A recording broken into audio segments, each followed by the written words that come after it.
another character na pwedeng example talaga na halos lahat, hindi halos, I think lahat tayong mga Mm. negosyante ay kailangan natin is integrity. So Ay, paano mo oo. gagawin Yes. yon? Ang laki ng tax na babayaran, mayor's permit pa Ay, lang. oo. Nako And then talaga. April na naman. So Oo nga. alin doon ang susundin natin? Yung takot na baka mawala ang malaking pera natin o yung integrity na ginagay tayo ni Lord na i-apply, na Mm. mag-file ng tamang Yes, amount yes. sa taxes. Tama So yun. yun Alam mo, yung Miss Tony, no? Ang laking bagay at the same time, it's a reminder sa atin, ano? Lalo na tayo na nagsasabi na we believe in our Lord and Savior Jesus Christ, ano?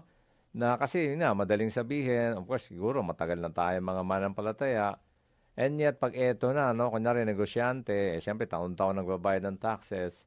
Kung halimbawa, lumaki na yung rate, no? Kasi nga, maraming changes nga ngayong taon.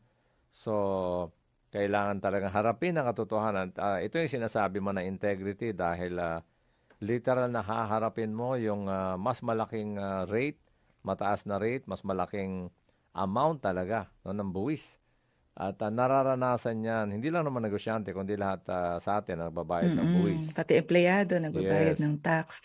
And if we do not obey the Lord, mamimiss Mm. out natin yung joy na ang dami niya kasing ibabalik sa obedience natin. Oo, Una-una yes. yung joy. Siya lang makakapagbigay ng real joy Tama. and Mm-mm. peace.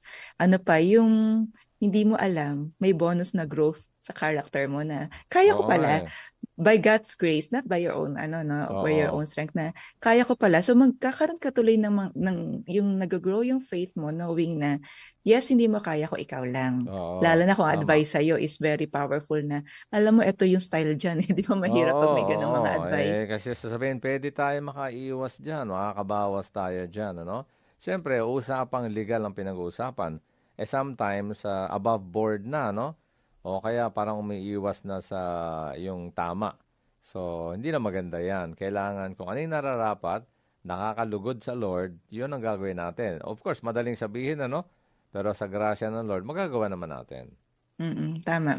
Kung papakinggan mo siya, lalo na kung may mga letter of assessment na Ayan na, siya, or oo, we call oo, it mga letter of authority, or oo. even lumagpas na doon, di ba? Since sometimes nasa korte na Mm. magi-give in na lang ba ako na sinasabi nila na hindi ko papaabuti sa korte kung May susunod bayad ako na. sa gusto Mm. nila. Ah, doon ka talaga magsa-step back. Mhm. Kasi baka ang manaig doon fear, and alam natin ang Oo. fear hindi naman nanggagaling sa Panginoon.